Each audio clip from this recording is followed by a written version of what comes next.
નમસ્તે દર્શક મિત્રો. ચૂંટણીનો આ પાંચમો તબક્કો છે. પાંચમા તબક્કામાં 3 વાગ્યા સુધી આપણે દેશમાં જોયું તો 49 જે બેઠકોનું આજે મતદાન છે, એમાં મતદાન ધીમું છે, એકદમ ધીમું દેખાઈ રહ્યું છે. અગાઉનો જે ટ્રેન્ડ હતો એ ટ્રેન્ડ આમાં પણ જોવા મળી રહ્યો છે. કારણ કે 8 રાજ્યો જે છે એમાં ઉત્તર પ્રદેશ અને બિહાર અને ઓડિશા સહિતના જે છે, મહારાષ્ટ્ર પણ છે, તો મહત્વના રાજ્યો તો છે જ આની સાથે. અને એટલા માટે આ તબક્કો પણ ઘણો મહત્વનો બની જશે. 49 જે બેઠકો છે એમાં લગભગ 40 બેઠકો તો અત્યારે ભારતીય જનતા પાર્ટી એનડીએની છે. તો આ તબક્કો ખરેખર એકદમ ક્રુશિયલ તબક્કો કહેવાય સત્તા પક્ષ માટે અને અત્યારની કેન્દ્ર સરકાર માટે. તો આ ચૂંટણીમાં જોઈએ છીએ હવે કેટલું મતદાન થાય છે. શકીલજી, શું કહો છો? આમાં તો મને નથી લાગતું કે બહુ મતદારોએ બહુ રસ લીધો હોય. મુંબઈને બાદ કરતા મુંબઈમાં કેટલાક જે સિતારાઓ બહાર નીકળ્યા મતદાન કરવા, એટલે લોકો કદાચ આકર્ષાય અને બહાર નીકળાય એવું દેખાઈ રહ્યું છે. તો બીજે બધે ઠંડો પ્રતિસાદ દેખાઈ રહ્યો છે.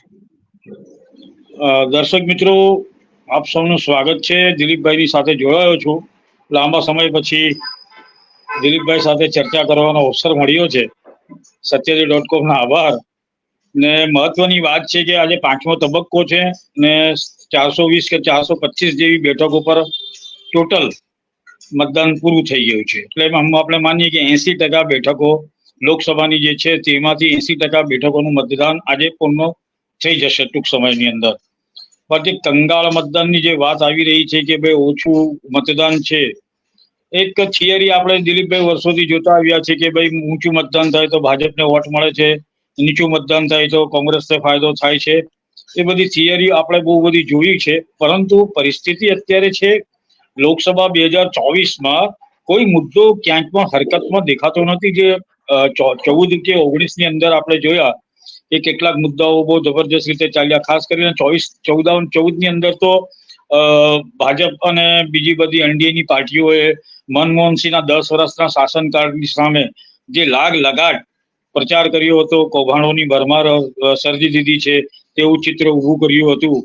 પરંતુ મહત્વની વાત જે છે કે 10 વર્ષના સમયગાળામાં મોદી સરકાર પોતાનો રિપોર્ટ કાર્ડના મુદ્દા ઉપર ચૂંટણી લડવાના બદલે જે ચૂંટણી લડી રહી છે તે ચૂંટણીનો મુદ્દો બેઝિકલી HM જ છે કે હિન્દુ મુસ્લિમ પર જ વધારે લોકોનું ફોકસ છે. નરેન્દ્ર મોદી હોય, અમિત શાહ હોય, યોગી આદિત્યનાથ હોય, હેમંત વિશ્વા શર્મા હોય કે બીજા બધા ભાજપના જેટલા પણ સ્ટાર પ્રચારકોની યાદીમાં આપણે જોયા છે તે તમામ હોય. તો ચૂંટણીનો જે ઉપલક્ષ્ય જે બન્યો છે, જે પરિમાણ અને સમીકરણો બન્યા છે, તે ધર્મ આધારિત ચૂંટણી બની ગઈ છે. પર સામે પક્ષે કોંગ્રેસ અને બીજા બધા જે ઇન્ડિયા ગઠબંધનના પક્ષો છે તે લોકોએ અત્યાર સુધી તો બહુ સિફતપૂર્વક આ ચૂંટણીને પોતાની રીતે, એટલે એ લોકોના લેવલ ઉપર ક્યાંય પણ હિન્દુ મુસ્લિમ થવાથી એ લોકોએ દૂર રાખી છે.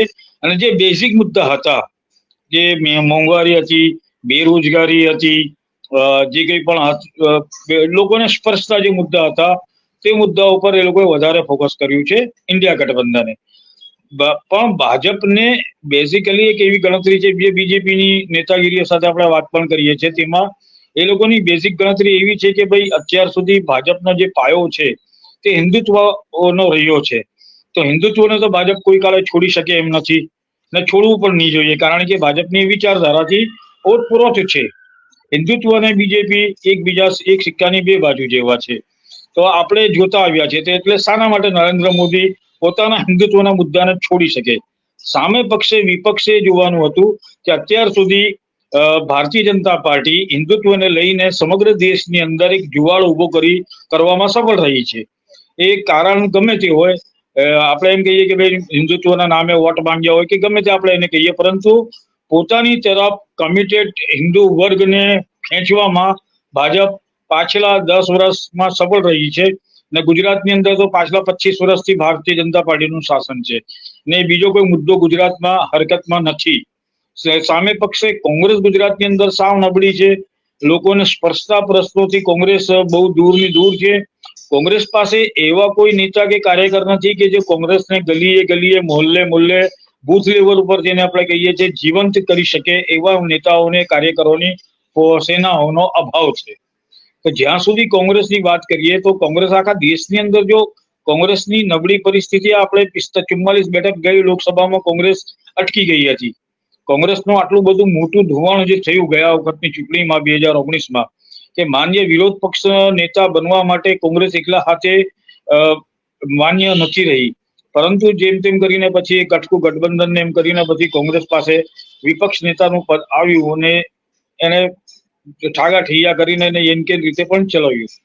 આજે જે મતદાન છે તે મતદાનની તરે આપણે અત્યારે દિલીપભાઈ જોઈએ તો એને જરા નિષ્કર્ષ કરવા સમય લાગશે, કારણ કે અત્યારે ટ્રેન્ડ જે છે ને જે રીતે ચૂંટણીના આંકડા અને ટકાવારી બદલાય છે, 24 કલાક પછી બદલાય છે. પેલા તો ચૂંટણી પતી ગયા પછી મતદાન પૂરો થઈ ગયા પછી એક આંકડો આપવામાં આવે છે, પછી 24 કલાકની અંદર બીજો આંકડો આવે છે અને પછી 48 કલાકની અંદર બીજો આંકડો આપવામાં આવે છે. એટલે આ આંકડાની જે માયાજાળ ચૂંટણી પંચ દ્વારા ઊભી કરવામાં આવી રહી છે તે અત્યારે તો આપણી સમજથી પરે છે કે ભાઈ શાના માટે આટલો બધો વિલંબ, કારણ કે તમારી પાસે મશીનરી છે, તમે ડિજિટાઇઝેશનના પુરસ્કર્તા સરકાર રહી છે, ચૂંટણી પંચ પણ ડિજિટાઇઝેશનનું પુરસ્કર્તા રહ્યું છે.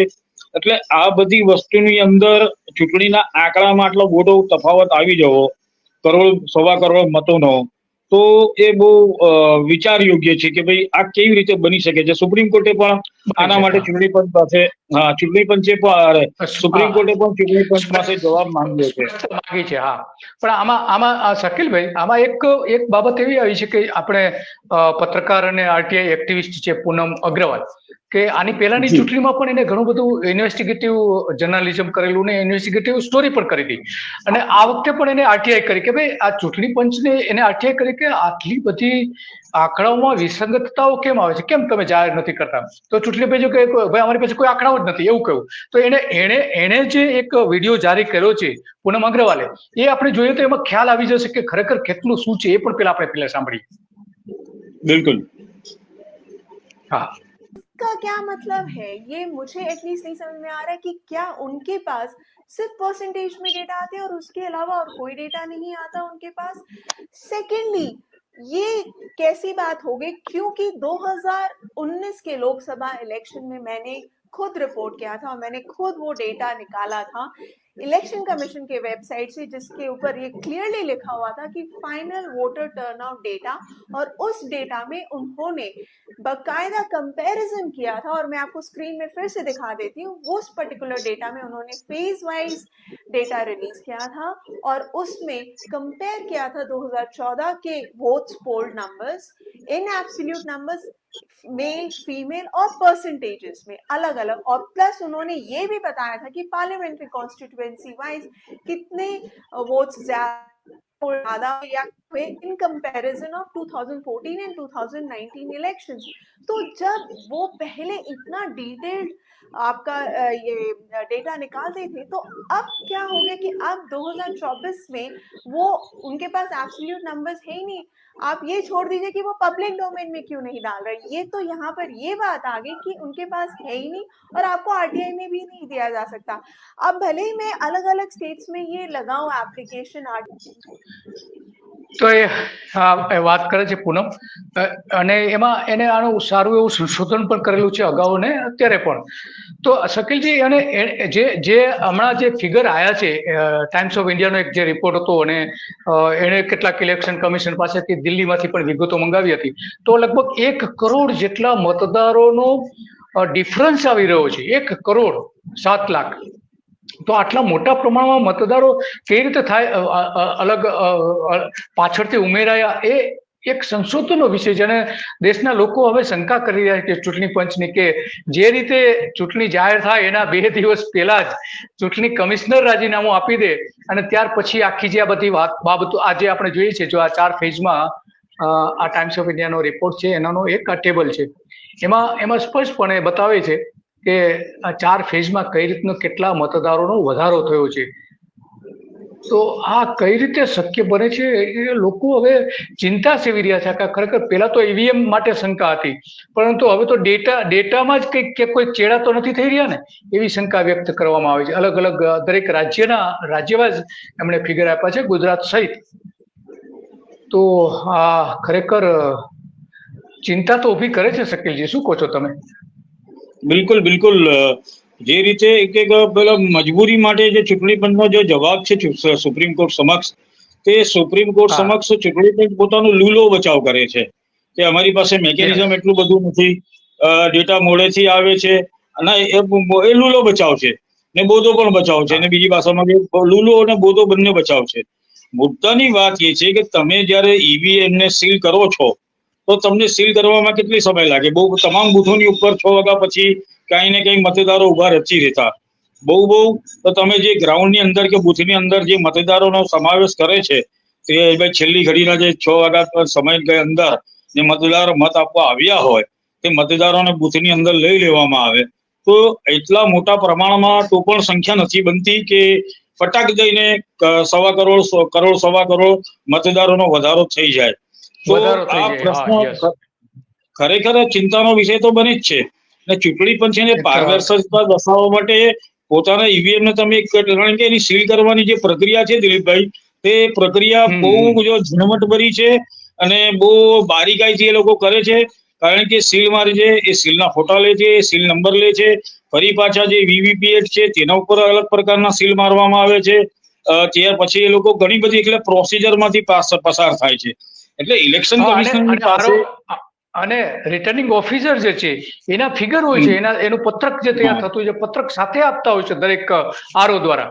તો આમાં શકીલજી આપણે જો સરેરાશ કાઢીએ જે અત્યાર સુધીમાં જે બેઠકો ઉપર મતદાન થયું છે એમાં 389 જેવી બેઠકો છે, તો એમાં સરેરાશ એક બેઠક 380 ને પ્લસ આજની 45 ઉમેરો ને, તો આજની ઉમેર નહીં, એટલે હું જુદી વાત કરું છું. તમે કહો છો બધા બરાબર છે, પણ હું જુદી વાત કરું છું કે અત્યાર સુધી આજે 1 કરોડ જેટલા મતદારો વધી ગયા છે, તો એક બેઠક દીઠ બેઠક દીઠ લગભગ 28,000 જેટલા મત વધી ગયા છે. ક્યાં ગયા? કોની પાસે ગયા? 28,000. આમાં તો હારજીત પણ થઈ શકે છે. એટલા માટે આ ચિંતાનો વિષય થઈ જાય છે. ઘણી બધી બેઠક ઉપર ગયા વખતે પણ આપણે જોયું 2019માં ઘણી બધી 50 કરતા એવી વધુ બેઠકો હતી કે જેના ઉપર હારજીતનો રેશિયો 5 થી 15,000 ને 15,000 થી 25,000 ની વચ્ચે રહ્યો હતો. આપણે જોયું છે. હવે મુદ્દાની વાત શું છે? બેઝિક વાત આપણે કરીએ. બેઝિક વાત એ છે કે ભાઈ બૂથની અંદર દરેકે દરેક જે ઉમેદવાર છે તે ઉમેદવારના પોતાના પોલિંગ એજન્ટો હોય છે. એ લોકો નોંધ કરતા હોય છે, બરાબર? એ લોકોની પણ નોંધણી કરતા હોય છે. તો પછી આ વોટિંગ વધે શું કામ? કારણ કે તમારી પાસે ડેટા તો એટ એ ટાઈમ આવી ગયો છે. ડેટા તો તમારી પાસે એટ એ ટાઈમ આવી ગયો છે. શકીલજી, માનો કે ડેટામાં ફરક આવે તો કોનો ફરક આવે? જે બેલેટથી મતદાન થયું છે, ખાસ કરીને કર્મચારીઓ, મોટાભાગે કર્મચારીઓ બેલેટથી મતદાન કરતા હોય છે, તો એ ફરક આવી શકે, પણ એ કેટલો એકદમ નજીવો હોય છે, આટલું બધું મોટું નગણ્ય ગણવાનો હોય છે લોકોનો. આખા દેશની અંદર આખા દેશની અંદર કર્મચારીઓ, સરકારી કર્મચારીઓ, પોલીસ અધિકારીઓ બધું ભેગું કર્યું ને તમે પણ કેટલો બધું ભેગું કરો એટલે 2%, 1%, 3%, કેટલા ટકા? એટલે બહુ બેલેટથી જે વોટિંગ કરે છે તે મત વિસ્તાર વાઇઝ ગણીએ તો નગણ્ય ગણાય. ન ગણી, હા. પણ તો આ ચોથા તબક્કામાં તો સૌથી વધારે મત એવા રીતના નીકળ્યા છે, લગભગ 35 લાખ મત નીકળ્યા છે ચોથા તબક્કામાં. એની જે ત્રીજા તબક્કાના 22 લાખ હતા, બીજા તબક્કાના લગભગ 32 લાખ હતા, અને પેલા તબક્કાના 18 લાખ હતા. તો જેમ તબક્કો વધતો જાય છે એ મતનો ગાળો વધતો જાય છે. તો હવે પછીની જે 2-3 ફેઝ જે છે એમાં શું થશે કઈ આની કલ્પના નથી થઈ શકતી શકીલજી. ના, એ જ કહું છું દિલીપભાઈ કે આપણે આના માટે આપણે તો ચિંતા કરીએ છીએ, સાથે સાથે જે પોલિટિકલ પાર્ટી વાળા છે તે લોકો પણ મને તો એવું લાગે છે કે મૌન ધારણ કરીને બેઠા છે. આટલો મોટો તફાવત વોટિંગ પર્સન્ટેજમાં આવતો હોય ને એ લોકો કોઈ મૂવઅપ નથી કરતા હોય, કશું બોલતા ન હોય, અથવા તો બોલતા હોય તો બોલવા ખાતર બોલતા હોય, નિવેદન આપતા હોય તો એક નિવેદન આપીને છૂટી જતા હોય. એ મુદ્દો એ નથી. મુદ્દો એ છે કે ચૂંટણી પંચ પોતાની નિષ્પક્ષતા અને તટસ્થતા પુરવાર કરવા માટે આનો સુયોગ્ય જવાબ આપવા બંધાયેલું છે, પરંતુ એ જવાબ નથી મળતો. એટલે તમારા મારા જેવા માણસો કે દેશના બીજા બધા જે લોકો છે તે લોકોના મનમાં શંકા ઉપજે તે સ્વાભાવિક છે કે ભાઈ શું થઈ રહ્યું છે. ને એટલે જ ચૂંટણી પંચ સામે આ વખતે ખાસ્સા એવા આક્ષેપો થઈ રહ્યા છે કે ચૂંટણી પંચ જ્યાં કાર્યવાહી કરી રહ્યું છે, જે કાર્યવાહી કરવામાં આવી રહી છે તે બિન ભાજપી રાજ્યોમાં વધારે છે. ભાજપી રાજ્યોની અંદર ભાજપી રાજ્યોની અંદર આવા પ્રકારની કોઈ કાર્યવાહી કરવામાં દેખાતી નથી. આપણે જોઈ રહ્યા છીએ પાછલા 5 તબક્કાની અંદર કે જે બિન ભાજપી રાજ્યો હતા ત્યાં વધારે પ્રમાણમાં જે કંઈ પણ ફરિયાદો થઈ છે ત્યાં થયું છે. ત્યાં કાર્યવાહી કરવામાં આવી છે કે પશ્ચિમ બંગાળ છે, આંધ્રપ્રદેશ છે, કર્ણાટક છે, બરાબર, તેલંગાણા છે, જ્યાં એટલે એ આવા બધા રાજ્યોની અંદર ચૂંટણી પંચે પોતાની બહુ સતર્કતા અને એકદમ યુદ્ધના ધોરણે કાર્યવાહી કરી છે. પણ જ્યાં ભાજપ શાસિત રાજ્યો છે તે ભાજપ શાસિત રાજ્યોની અંદર આટલી ત્વરિતતાથી અને ઝડપી રીતે કાર્યવાહી કરવાની પાછળ કરવામાં આવી નથી. તો સીધી જ વાત છે કે કોઈ પણ સામાન્ય માણસના મનમાં આ પ્રશ્ન અને શંકા પણ ઉપજે કે ભાઈ ચૂંટણી પંચ શાના માટે આવી રીતે બેધારી તલવાર લઈને બેઠું છે, શાના માટે ચૂંટણી પંચ નારદ મુનિની ભૂમિકામાં આવી ગયું છે, તે પોતાની સ્વતંત્રતા, પોતાની નિષ્પક્ષતા, પોતાની તટસ્થતાને કેમ નથી વળગી રહ્યું. તો એટલે પારદર્શિતાનો જે મુદ્દો છે ચૂંટણી પંચમાં, નો ડાઉટ ચૂંટણી પંચ કાર્યવાહી કરે તો આપણને ગમશે પણ ખરું, કારણ કે ગુજરાતની અંદર એ પણ એટલા માટે કાર્યવાહી કરવી પડી છોટાઉદેપુરમાં કે એ બૂથ કેપ્ચરિંગનો વિડીયો વાયરલ થઈ ગયો હતો. કરનારે પોતે વિડીયો વાયરલ કર્યો. ત્યાં સુધી તો કોઈ કમ્પ્લેન પણ નથી થઈ. હા, કમ્પ્લેન જો વિડીયો વાયરલ ન કર્યો હોત તો એની ફેર ચૂંટણી પણ નહીં થઈ હોત ને કશું પણ નહીં થઈ હોત. તે ચૂપચાપ તમાશો જોઈને બધા નીકળી ગયા હોત. બરાબર. શકીલજી, અમદાવાદમાં ઓછામાં ઓછા 12 થી 13 આવા વિડીયો આવેલા છે આ જ પ્રકારના, સેમ, એટલે કે કેપ્ચરિંગ નહીં પણ ગોલમાલ ચાલતી હોય ને એ પ્રકારના. એક પણ ની સામે એક્શન નથી લેવાયું આજ સુધી, એક પણ ની સામે. હું એ જ પ્રશ્ન કરું છું કે ચૂંટણી પંચ પાસે વિશાળ સત્તાઓ છે, અબાધિત અધિકારો છે. ચૂંટણી પંચ શાના માટે ચૂંટણી પંચના જે ચૂંટણી કમિશનરો છે, રાજીવ કુમાર, સેન્ટ્રલ ચૂંટણી કમિશનર ભારતના, તેઓ પોતાની જાતને શાના માટે આટલી બધી વામણી સાબિત કરી રહ્યા છે તે બહુ મોટો સવાલ છે. તેમણે ખરેખર પોતાની જાતને ને પોતાના અધિકારોને પીછાણવા જોઈએ. જો એ લોકોને સમજ ન પડતી હોય તો પાછળ જઈને TN શેષાનના સમયગાળાને જોવો જોઈએ. TN શેષાનમાં અન્ય સમજ પડતી હોય તો તેના પછીના ચૂંટણી કમિશનરોમાં તેમણે ડોક્યુ કરવું જોઈએ. કારણ કે તમે ચૂંટણી જ્યાં સુધી પારદર્શકતા અને નિયમ અનુસાર નહીં કરો અને જ્યાં જરૂર પડી ત્યાં કાર્યવાહી નહીં કરો, પછી એ સત્તા પક્ષ હોય કે વિપક્ષ હોય, કોઈની સામે, તો જ તમારી ચૂંટણીની મહત્વતા રહે છે ને. લોકશાહીનું જતન સંવર્ધન કોને કહેવાય? લોકશાહીના જતન સંવર્ધનની વાત કોણ કરશે? તો ચૂંટણી પંચ જ કરશે ને. તો ચૂંટણી પંચ જ જયારે આવી રીતે બેધારી તલવાર લઈને બેઠું હોય, ડબલ સ્ટાન્ડર્ડ તરીકે કામ કરતું હોય, તો આ પ્રશ્ન સીધી રીતે તમારા અને મારા મનમાં, તમામના મનમાં આવે કે ભાઈ ચૂંટણી પંચ શાના માટે આ મતોની ટકાવારીના મામલામાં પારદર્શક નથી? શાના માટે ચૂંટણી પંચ આજના આટલા ડિજિટલ યુગની અંદર આટલી બધી પાછળથી 24 કલાક, 10 કલાક, 48 કલાક પછી આટલા મોટા પ્રમાણમાં ચૂંટણીની ટકાવારીને વધારી દે છે? આમાં શકીલજી સૌથી ગંભીર બાબત શું છે કે જ્યાં આજે તમે વાત કરી કે ભાજપ શાસિત રાજ્યો નથી, દાખલા તરીકે આપણે જોઈએ તો મહારાષ્ટ્રમાં તો મિલીજુલી સરકાર છે, પેલા તો સરકાર આવી નથી ભાજપની, તો ત્યાં આ જે ગોલમાલ જે બહાર આવી છે મતોની, એમાં લગભગ 2.5% જેવો ફરક આવે છે. સૌથી વધારે ક્યાં આવે છે? કેરળમાં લગભગ 4.1% આસપાસ મતો વધી ગયા છે. જ્યાં કેરળમાં ભાજપની સરકાર આવવાની નથી, બધાને ખબર છે, છતાં પણ ત્યાં મતમાં આટલો બધો લગભગ 11 લાખ મત આ રીતના વધી ગયા છે. તો આ શું સૂચવે છે? કઈ સમજ નથી પડતી. માનો કે આસામ છે તો આસામમાં લગભગ 4.2% વધારો જોવા મળે છે, જે લગભગ 10-10.5 લાખ મતની આસપાસ થાય છે. પણ સૌથી વધારે જો મતની દ્રષ્ટિએ આપણે જોઈએ તો મતનો જે સૌથી વધારે તફાવત છે આંધ્રપ્રદેશમાં આવી રહ્યો છે. આંધ્રપ્રદેશમાં 17 લાખ આવા મતદારો છે અને લગભગ એ 4.2% કહી શકીએ. આમાં લગભગ છે 4%નો ફરક છે ને અત્યારે આવે છે. આમાં જોઈએ છે તો આ 4% મત એટલે તો શું કહેવાય? બહુ મોટી વાત છે. જો દિલીપભાઈ, કોઈ પણ ચૂંટણી હોય, નાની હોય કે મોટી હોય, તે ચૂંટણીની અંદર વોટિંગ જે સ્વિંગ વોટનો જે રેશિયો છે તે 3 થી 5% વચ્ચે જ હોય છે. ને સ્વિંગ વોટ આખા ચૂંટણીના પરિણામને બદલી શકે એવી સ્થિતિમાં હોય છે.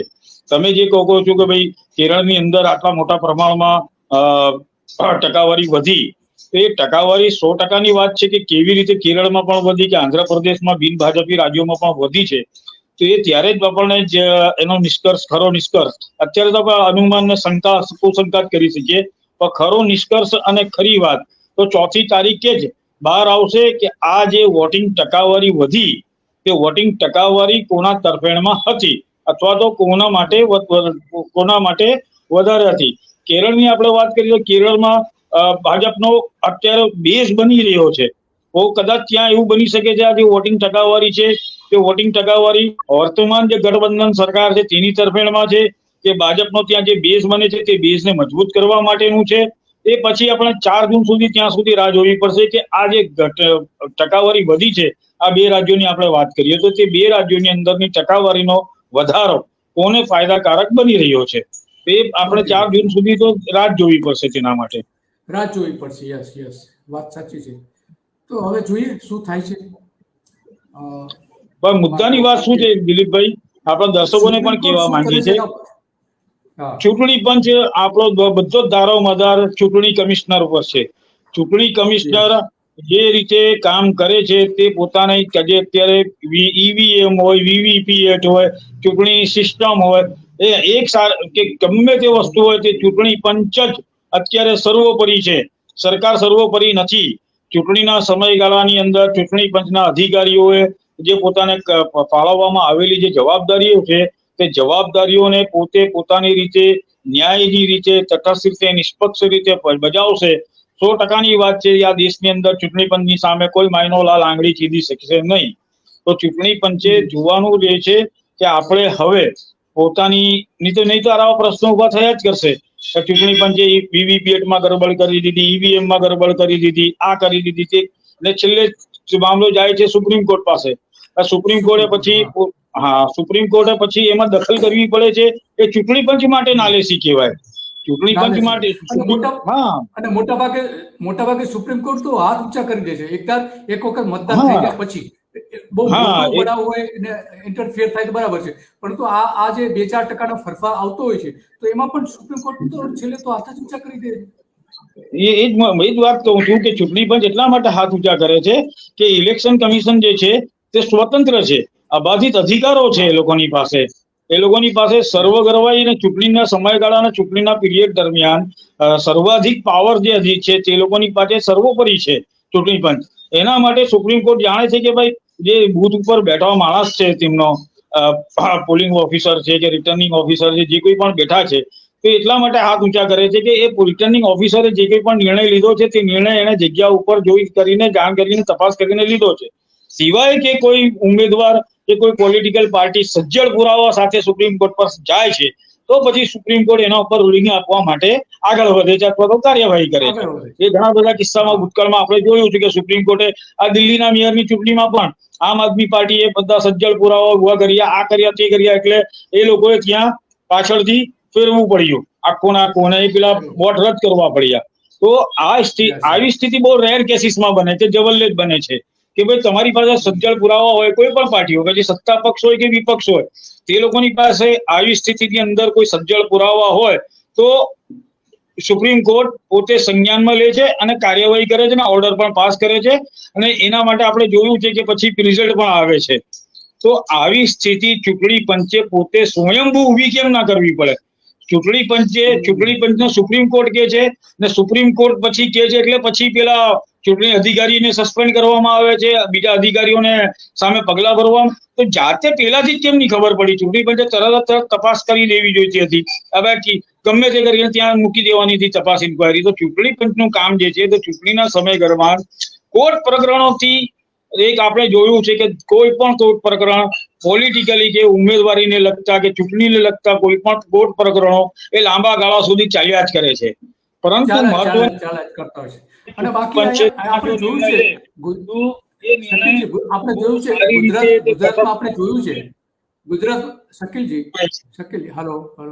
આપણે ગુજરાતમાં જોયું છે કે છેલ્લા 1 કલાકમાં આ વખતે તો એટલા મોટા પ્રમાણમાં ઘણી જગ્યાએ બોગસ મતદાન થયું છે છેલ્લા 1 કલાકમાં.